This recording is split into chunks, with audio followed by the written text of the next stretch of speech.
Bom dia a todos. Meu nome é Luiz Eduardo da Silva. Eu sou doutorando no Laboratório de Desenvolvimento e Transformação Maligna da Glândula Mamária, sob orientação da professora doutora Nathalie Sella, e hoje eu vou falar um pouquinho sobre como que a gente investiga novas interações proteína-proteína no contexto do câncer de mama. Essa investigação ela pode se dar também no contexto de outras patologias. Aqui eu estou abordando o câncer de mama porque essa é a principal linha de pesquisa do nosso laboratório.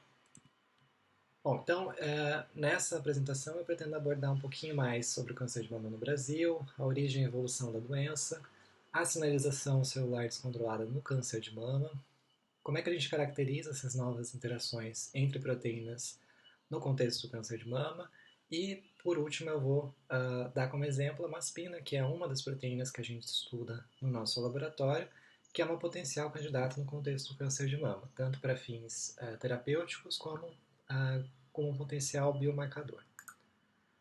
Bom, mas primeiramente, por que a gente tem que caracterizar, ou por que é interessante e importante a gente caracterizar novas interações entre proteínas?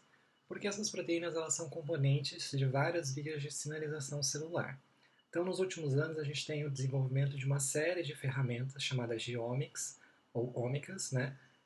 Que são ferramentas que vão analisar uma grande quantidade de dados e vão gerar uma grande quantidade de dados referente às diversas biomoléculas que existem dentro da célula. Então, por exemplo, os lipídios, carboidratos, proteínas, o metabolismo celular, os ácidos nucleicos, enfim. É, esse conjunto de conhecimentos ele é sistematizado pelo que a gente chama de biologia de sistemas. Então, a biologia de sistemas se utiliza desses dados para compor um quadro maior e tentar entender como que as doenças, por exemplo, funcionam. Tá? Então aqui eu vou abordar basicamente as interações entre proteínas. A gente tem várias outras interações a partir de outras macromoléculas, mas particularmente aqui a gente está falando depois que a proteína, que o gene é transcrito em RNA mensageiro, depois ele é expresso, né, traduzido através dos ribossomos, como que essas proteínas então vão ser reguladas e vão regular, né, os diferentes fenótipos que a gente tem associados a diferentes doenças, aqui em particular no câncer de mama.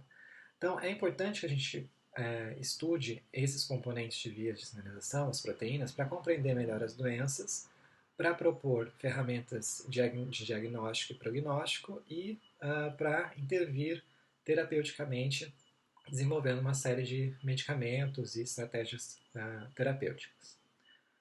Bom, o câncer de mama, ele, na verdade, como todo câncer, é o nome dado a um conjunto de mais de 100 doenças que têm em comum o crescimento desordenado de células que invadem os tecidos e órgãos. Então, essa definição que a gente encontra, por exemplo, no Instituto Nacional do Câncer, no site do Instituto Nacional do Câncer. A gente tem outras definições, por exemplo, da The American Cancer Society, da World Health Organization e por aí vai. Mas todas elas basicamente agrupam e classificam, né, compreendem o câncer dessa forma, como um conjunto de doenças caracterizado por esse crescimento desordenado das células. Tá? No Brasil, o Instituto Nacional do Câncer ele estima uma incidência de câncer de mama feminino da ordem de 66.280 novos casos para o biênio 2020-2022. Tá? Então, é o segundo tipo de câncer mais incidente, fica atrás apenas dos cânceres do tipo não melanoma, e é um problema de saúde pública, principalmente porque a gente tem vários problemas com relação ao diagnóstico tardio dessa doença no caso do Brasil. Então, como que essa doença ela surge e como que ela evolui, né? A origem, ela pode ser, a gente pode ter vários fatores diferentes. A gente tem fatores genéticos, a menor parte, digamos assim, das mulheres afetadas são afetadas em virtude de uma herança hereditária, em torno de 10% das pacientes. A gente tem fatores ambientais e fatores relacionados ao estilo de vida, por exemplo, cigarro, álcool, sedentarismo, entre outros. Um conceito bastante importante atualmente para que a gente desenvolva uma medicina de precisão é o conceito de heterogeneidade intratumoral. Então, dentro do mesmo tumor, a gente tem uma série de subpopulações de células, tá? que vão então responder de uma forma diferente aos tratamentos, às terapias estabelecidas que a gente já tem. Então, isso gera, por exemplo, cenários em que você tem um aumento de resistência, a depender dos tipos de subpopulações que ali que estão povoando o tumor, e também você pode ter a recorrência da doença. Então, entender melhor como que essas subpopulações funcionam e como que elas se comunicam, essas células, esses tipos celulares se comunicam, é extremamente interessante e importante. Bom, existem dois modelos hipotéticos, né, que foram desenvolvidos ao longo dos últimos 40 anos para tentar explicar como que a doença surge, digamos assim, a partir de uma célula. Então, existe o modelo de evolução clonal, que é um modelo um pouco mais antigo, e o modelo de célula-tronco tumoral, que é um modelo mais recente. Então, no modelo de evolução clonal, a gente tem, em geral, uma célula normal, ela sofre a ação de agentes que vão promover a transformação, podem ser agentes físicos, químicos, biológicos, enfim. E essa célula, então, ela sofre uma pressão adaptativa, né, a partir de uma série de fatores, então ela começa a se diferenciar em outros tipos celulares. Então a gente tem, a partir de uma célula normal, progenitora, né, inicial, essa transformação ocorrendo, e a partir disso, e a partir do acúmulo de diferentes tipos de mutação, mutações aleatórias, né, você vai ter então a diferenciação dessas células em diferentes subtipos que vão compor, né, na teoria, os diferentes subtipos de câncer de mama, que a gente já vai ver em seguida. Em contraposição a esse modelo, na verdade, esses modelos eles não são mutuamente exclusivos, tá? Então, hoje a gente tem um entendimento, uma compreensão um pouco maior de como eles conversam entre si. Mas o modelo de célula-tronco tumoral, basicamente a gente tem a célula-tronco adulta normal ou a célula progenitora submetidas, né, sujeitas ao mesmo tipo de agente de transformação, que vai promover essa transformação, dando origem a uma célula-tronco tumoral. Então, essa célula-tronco tumoral ela tem a capacidade regenerativa e de diferenciação muito grande, certo? Então, ela dá origem a uma série de subpopulações de células diferenciadas, e essas células diferenciadas, então, é que explicam os diferentes subtipos de câncer de mama. Então, como que essa doença progride? A gente tem, em geral, aqui, à esquerda, a gente tem o epitélio mamário normal. Então, na região do estroma, a gente tem leucócitos, fibroblastos, por exemplo, o endotélio, células endoteliais, né? E você tem uma separação, então, do lúmen através de uma membrana basal.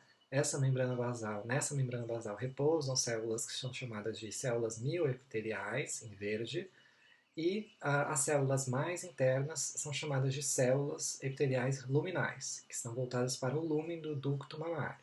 Tá? Então, ao longo de uma série de alterações genéticas e epigenéticas que eu comentei antes, a gente tem o surgimento de um carcinoma in situ, tá? Ou seja, um carcinoma localizado, confinado nessa região composta por essa membrana basal e esses tipos celulares que eu mencionei. Aí, dependendo das condições e dos fatores que vão desencadear a progressão desse câncer de mama, a gente pode ter a perda dessa membrana basal, a desestruturação dessa membrana basal e uma mistura, digamos assim, dessas células com as células adjacentes do estroma, promovendo então um fenótipo mais agressivo, mais invasivo, podendo chegar no final até a uma capacidade metastática. Tá? Então ele vai se espalhar por outros, através dos vasos linfáticos ou do sistema linfático ou do sistema sanguíneo. Ele vai se espalhar para outras regiões do corpo distantes desse local primário onde ele se desenvolveu. Bom, o câncer de mama ele pode ser classificado a partir de 5 subtipos, né, de acordo com algumas características histológicas e moleculares. Então isso, na verdade, a gente foi descobrindo ao longo dos vários anos que a gente vem estudando câncer de mama. Né? Então a gente tem subtipos histológicos, E os subtipos que a gente mais utiliza hoje para o diagnóstico clínico está representado aqui embaixo. Então, esses 5 subtipos, eles são classificados, né, de acordo com características histológicas e moleculares, principalmente moleculares, e a presença e a ausência das proteínas que são o receptor de estrógeno, receptor de progesterona, o receptor de fator de crescimento epidermal humano do tipo 2 e um marcador de proliferação celular, que é o KI67. Tá? Então, em geral, a maioria das pacientes apresenta esse quadro aqui, que é o do tipo luminal A, do tipo luminal B, tá? E que tem uma boa chance, digamos assim, né, de responsividade, de resposta, desculpa, aos tratamentos, às terapias.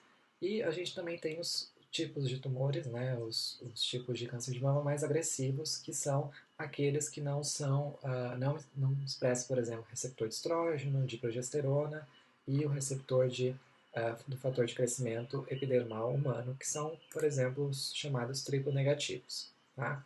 Então, essa classificação é extremamente importante e que a gente conseguiu montar, né? É extremamente importante para que a gente faça uma intervenção farmacológica adequada. Tá? Então, a sinalização, agora eu vou abordar vou falar um pouquinho sobre a sinalização celular descontrolada no câncer de mama. Então, primeiro, o que é a sinalização celular? Então, eu acredito que vocês já devem ter visto isso em biologia celular, em bioquímica, enfim. É a capacidade, a habilidade das células perceberem e responderem a um determinado estímulo. Então, a gente tem sinalização intercelular e a sinalização intracelular. Então, na sinalização intercelular, como o próprio nome diz, a gente tem a comunicação célula a célula, tá? Através de uma série de fatores que são liberados, que a gente chama em geral de secretoma, né? E esses componentes vão interagir então com a célula vizinha ou com outra célula, tá? E vão desencadear uma resposta intracelular dessa célula, por exemplo, tá? Na sinalização intracelular, a gente tem uma série de proteínas, receptores de membrana, segundos mensageiros, etc., intracelulares, que vão então transduzir esse sinal até que a gente tenha uma resposta fenotípica característica. Então, um aumento da proliferação, um aumento da angiogênese, enfim, isso vai variar. Então, é importante a gente compreender as vias de sinalização celular porque elas regulam basicamente quase todos os processos fisiológicos, como a divisão celular, diferenciação e desenvolvimento, motilidade, morfologia, defesa imunológica, metabolismo, entre outros. E no câncer de mama? No câncer de mama a gente tem uma alta frequência, uma relativa frequência de alterações gênicas. Então, esse aqui é um estudo, uma compilação, digamos assim, da análise de 792 pacientes com câncer de mama. E aqui a gente tem os genes mais frequentemente mutados, tá? Que codificam para as respectivas proteínas, obviamente, mais frequentemente mutados, seja por perda de função ou por ganho de função. Então, aqui a gente tem que lembrar que esse ganho de função pode ser em virtude de uma amplificação gênica, por exemplo, e a perda de função pode ser em virtude, por exemplo, de uma deleção homozigótica. Tá? Então, em geral, o que acontece? Esses genes que codificam para proteínas que sofrem, na verdade, né, um ganho de função, essas proteínas elas podem aumentar a sua atividade, por exemplo, através de uma mutação em alguma enzima, ou elas podem aumentar a sua quantidade, ou seja, a expressão daquelas proteínas vai estar aumentada. Isso vai levar a um desbalanço nas vias de sinalização. Então, a gente tem vias de sinalização que, por exemplo, bloqueiam a proliferação celular e vias de sinalização que estimulam a proliferação celular. Então, aqui a gente tem genes que são supressores tumorais, que a gente chama que são afetados por essas mutações, no caso do câncer de mama. Então, é uma condição patológica, você tem um desbalanço desses genes.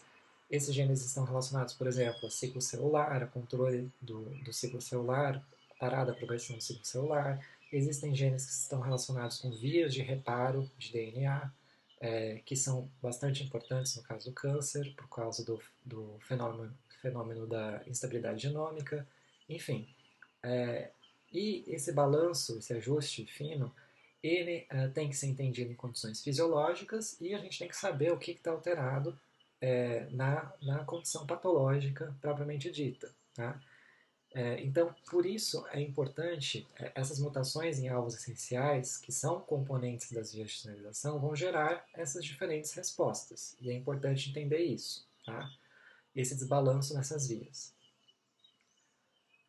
Bom, aí a gente tem várias oportunidades terapêuticas a partir dessas vias de sinalização alteradas. Ou seja, eu quero favorecer uma via, eu quero bloquear uma via, qual a minha intenção. Então aqui a gente tem um exemplo de vários fármacos que foram desenvolvidos para ter como alvo determinados complexos que regulam ciclo celular, que regulam proliferação e crescimento celular, que regulam transcrição gênica e que vão afetar, então, a célula tumoral de alguma forma, certo? De preferência, levando ela à morte, né? Ou sensibilizando ela a algum outro agente, por exemplo. Isso é bastante importante quando a gente fala de uma estratégia, uma intervenção terapêutica que seja mais localizado, seja, por exemplo, para um carcinoma in situ versus um carcinoma, um, um, um câncer de mama, um quadro em que você tem um câncer de mama metastático, tá? Então, essas estratégias de intervenção, elas se baseiam nos mecanismos de ação dos fármacos, muitas vezes, tá?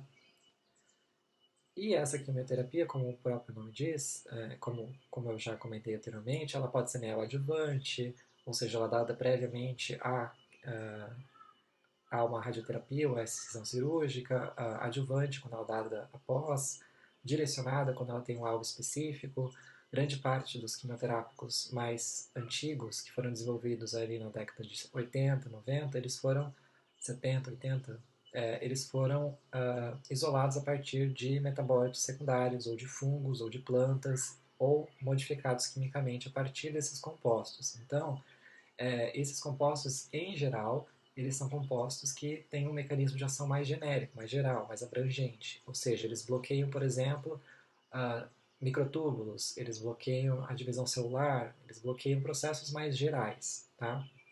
Embora eles possam ter alvos mais específicos também, mas o que eu quero dizer é que eles afetam processos globais, tá?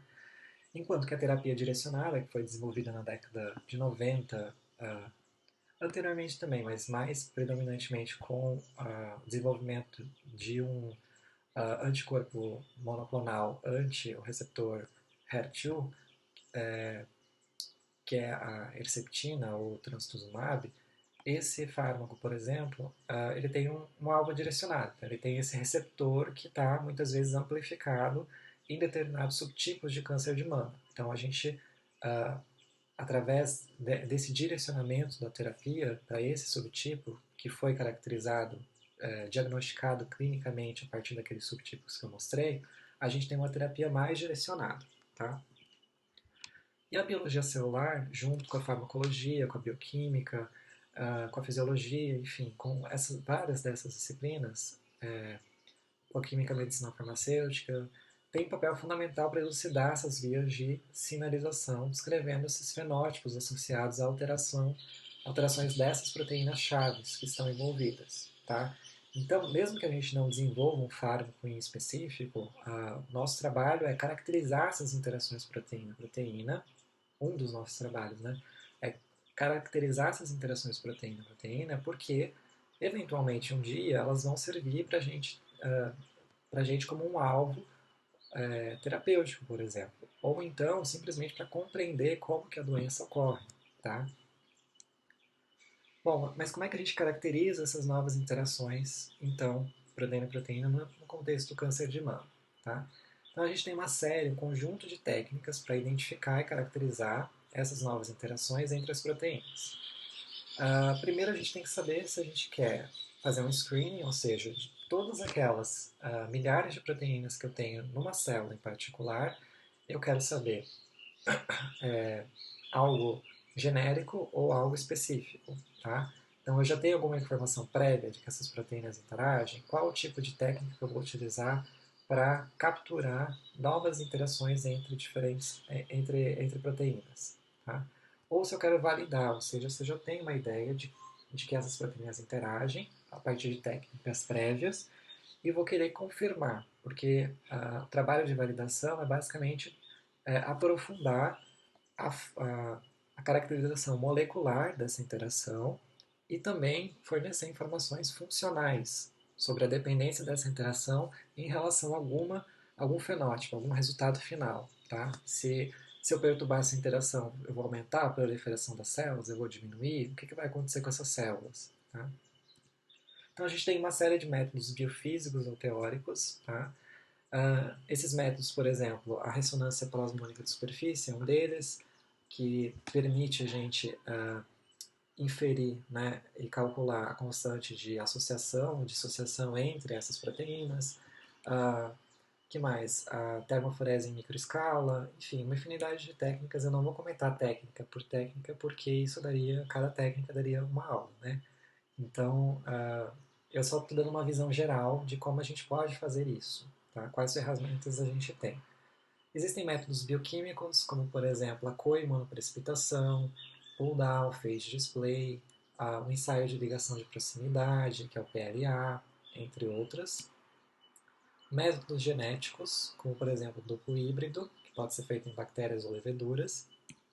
E métodos computacionais, como por exemplo redes de interação proteína-proteína que a gente chama de interactomas. Tá? Então, esses métodos não basta simplesmente a gente utilizar um método, a gente tem que saber qual método que a gente vai utilizar para responder a nossa pergunta, certo? Então, é muito importante que a gente considere vários fatores antes de escolher um desses métodos e estudar esses métodos, né? Então, essa escolha, ela começa com a nossa pergunta ou hipótese a ser testada. Então, como todo cientista, a gente tem uma pergunta, certo? Então, a nossa pergunta ela é embasada, ela vai formular, né, a nossa hipótese, a gente vai embasar essa hipótese e a gente vai procurar as ferramentas adequadas para testar essa hipótese. Tá? Então, a pergunta, nosso trabalho principal é estabelecer uma boa pergunta científica. Tá? Depois a gente tem o modelo celular utilizado. Então, a gente tem que saber se a gente tem a expressão ou não das nossas proteínas nessas células. Tá? E uma série de outros fatores. Tá? Quem que controla a localização dessas proteínas, se a localização dessas proteínas dentro das células é importante ou não para a função biológica delas, em geral é. Né? Enfim, dados disponíveis na literatura. Então, a gente sempre, em geral, a gente tem dados conhecidos já da função biológica mais estabelecida para aquela proteína, como é que ela se comporta, a estrutura dela, com quem ela já interage. A gente tem uma série de dados que, em geral, estão mais ou menos que soltos na literatura e a gente tem que procurar por eles. Né? As características intrínsecas das proteínas, então, as regiões, os domínios estruturais dela, os domínios funcionais que ela possui, enfim, características próprias delas, tipos de interação estabelecida. Então, 90% das interações entre proteínas, em geral, são interações transientes. Então, não adianta eu utilizar uma técnica que detecta interações mais estáveis, tá, para detectar uma interação transiente, por exemplo. Então, isso pode resultar num falso negativo, certo? Eu posso não conseguir detectar uma interação que de fato está ocorrendo lá no meu modelo celular. Então, isso é muito importante de entender em relação a cada tipo de técnica, qual tipo de interação predomina quando eu faço esse tipo de experimento. E uma infinidade de outras condições e fatores que a gente tem que analisar e que muitas vezes não existe uma regra específica, depende da sua proteína. Então você precisa estudar a fundo tudo sobre essa proteína, tudo que tem na literatura disponível em geral, para ver quais pontos que são necessários que você se atente na hora de escolher uma técnica, porque pode ser muito frustrante você tentar validar uma interação entre duas proteínas que não está ocorrendo, ou que não ocorre, ou que, enfim, ou porque você errou a técnica, enfim. E, em geral, a gente utiliza uma complementação dessas técnicas, tá? Então, nunca a gente estabelece que a tal proteína A interage com a B e essas duas proteínas interagem porque eu fiz um experimento específico usando uma técnica específica. Geralmente a gente complementa, faz uma... Essas técnicas elas são complementares e nos dão diferentes informações, tá? E isso é muito importante porque quanto mais informações a gente tiver, maior é a chance de a gente progredir, né, no campo, na ciência, enfim, e caracterizar aquilo e ver se aquilo de fato é importante ou é relevante dentro de um contexto translacional, por exemplo, tá? Mas mesmo que não seja importante, pode ser importante do ponto de vista biológico, tá? Da função biológica da proteína. Então, sempre é importante, sempre é relevante de alguma forma. Bom, aí eu sei que as minhas proteínas interagem entre si a partir de algumas daquelas técnicas que eu comentei anteriormente. Então, a partir desse momento, eu vou tentar validar funcionalmente essas interações. Então, o que significa isso? Se a proteína A e B interagem, se eu perturbar essa interação, o que acontece com a função, com a resposta final que essa interação promove dentro das células, tá?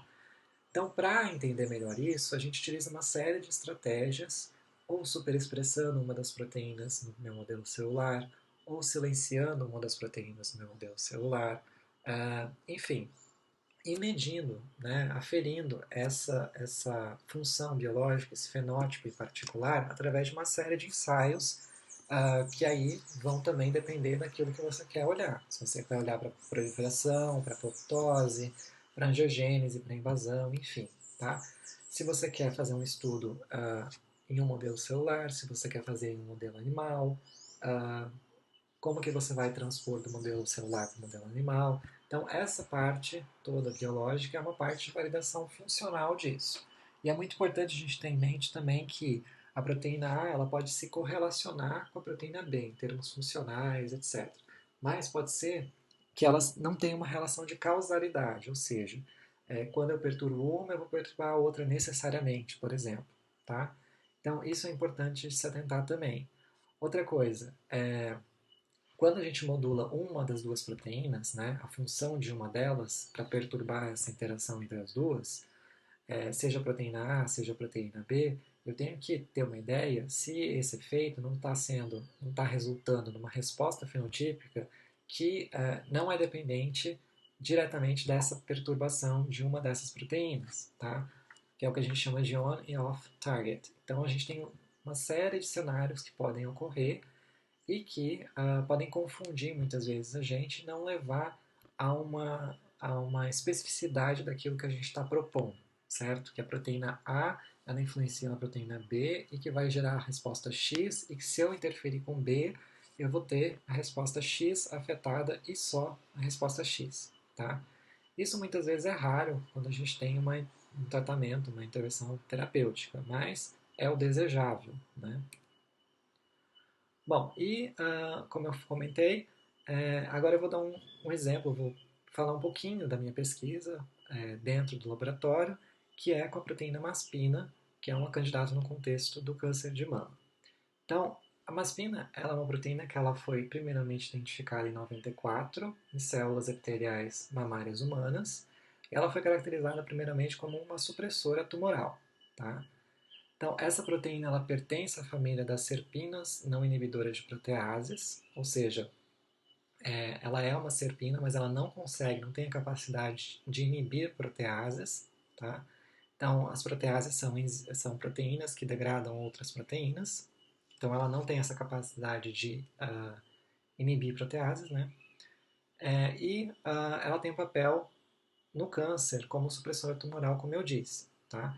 Então, em geral, os pacientes que apresentam a presença, a expressão de maspina, em geral, eles têm um melhor prognóstico, pacientes com câncer de mama, tá? Então, por que é importante estudar ela no câncer de mama? Justamente porque ela é uma potencial biomarcadora no diagnóstico e ela pode funcionar como um adjuvante no tratamento, certo?